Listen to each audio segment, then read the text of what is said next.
সরকারের টেন্ডার থেকে শুরু করে যত বিজনেস অপরচুনিটি আছে এগুলো একদম ইলিগালি অযৌক্তিকভাবে কিছু মানুষের মধ্যে কুক্ষিগত করে ফেলেছে।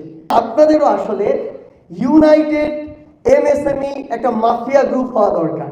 এখানে বড় বড় কিছু বিজনেসম্যান আছেন, তাদের সাথে যেই রাজনৈতিক দলই আসুক না কেন সেই রাজনৈতিক দলের একটা সুন্দর নেগোসিয়েশন হয়ে যায়। সামগ্রিকভাবে যেটা মনে হয়েছে আমাদের এটা টোটালি একটা সাইকেল হয়ে গেছে, একটা চক্রের মধ্যে আমরা পুরো বাংলাদেশ। এই চক্রটা ভাঙার একটা উপযুক্ত সময় ছিল অভ্যুত্থান পরবর্তী সময়। এখনো এই চক্রটা সেভাবে ভাঙা হয়নি বললেও চলে। আর এখানে আসলে কিছু মানুষ পরিবর্তন হয়েছে এই চক্রে, কিন্তু একটা ব্যাকডোর নেগোসিয়েশনের মধ্য দিয়ে এই চক্রটা কন্টিনিউ হচ্ছে। এখানে বড় বড় কিছু বিজনেসম্যান আছেন, তাদের সাথে যেই রাজনৈতিক দলই আসুক না কেন সেই রাজনৈতিক দলের একটা সুন্দর নেগোসিয়েশন হয়ে যায়। এরপরে সেই বিজনেসম্যানরা ধীরে ধীরে বিজনেস মাফিয়া হয়ে ওঠে। তাদের কিছু মিডিয়া হাউস থাকে, তারা ধীরে ধীরে মিডিয়া মাফিয়া হয়ে ওঠে।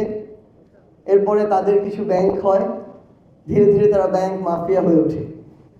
অল্প কিছু মানুষের কম্বিনেশনে একটা মাফিয়াদের এম্পায়ার হয়, যেই এম্পায়ারে আমাদের যারা যোদ্ধা এমএসএমইর সাথে সম্পৃক্ত তাদের প্রবেশ করার যে দরজাটা, সেই দরজাটাই আসলে বন্ধ করে রাখা হয়।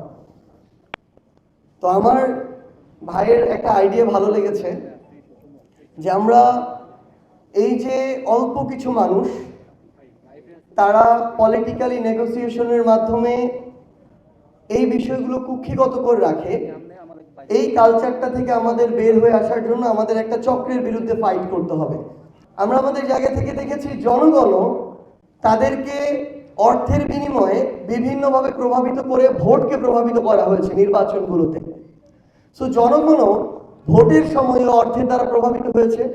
তাহলে আলটিমেটলি এখানে যে বিষয়টা দাঁড়িয়েছে, এই অর্থ দ্বারা জনগণকে প্রভাবিত করা যায়। রাজনীতিবিদদের অর্থ প্রয়োজন, এস্টাবলিশমেন্টের সাথে ফাইট করার জন্য অর্থ প্রয়োজন, এবং এই অর্থের জন্য তারা আবার বিজনেসম্যানদের সাথে বিভিন্ন অনৈতিক ইলিগাল নেগোসিয়েশনের মধ্যে হাত মিলিয়েছে। সরকারের টেন্ডার থেকে শুরু করে যত বিজনেস অপরচুনিটি আছে এগুলো একদম ইলিগালি অযৌক্তিকভাবে কিছু মানুষের মধ্যে কুক্ষিগত করে ফেলেছে। সকল সুযোগ সুবিধা ওই অল্প কিছু মানুষের মধ্যে গিয়েছে। এরকম একটা আমরা আমাদের জায়গা থেকে চক্র দেখেছি। তারা পাওয়ার যোগ্য হোক আর না হোক তারাই পাবে। তাদেরকে বা তাদের এই প্রতিবন্ধকতা মোকাবেলা করার জন্য আমাদের মনে হয়েছে যে আপনাদেরও আসলে ইউনাইটেড এমএসএমই একটা মাফিয়া গ্রুপ হওয়া দরকার। এটা নেগেটিভ অর্থে না। কালার এক্সপার্ট, জর্জ স্যাপ এবং মাইল্ড অন হ্যান্ডস টেকনোলজি সমৃদ্ধ অরিক্স ক্রিস্টাল ওয়াশ আপনার লন্ড্রি এক্সপার্ট। এটা একদম পজিটিভ অর্থে যে তারা ডিরেক্টলি ও ইনডিরেক্টলি কিন্তু আপনাদের উপর নির্ভরশীল। সেটা আপনারা যে ছোট ছোট বিষয়গুলো দিয়ে তাদেরকে সাপোর্ট করেন, তারা কি করে আলটিমেটলি আমরা যেটা দেখলাম যে বড় বড় মানে যেরকম টেন্ডার থেকে শুরু করে এভরিথিং যে বিষয়গুলো আছে বিজনেসের সাথে সম্পৃক্ত, তারা এগুলোর শুধু মানে একটা বড় উঁচু চেয়ারে বসে ছড়ি ঘুরায়। মাঠ পর্যায়ে বা ছোট ছোট পার্টে কাজ কিন্তু আমার এমএসএমই যারা রয়েছেন তারাই করে।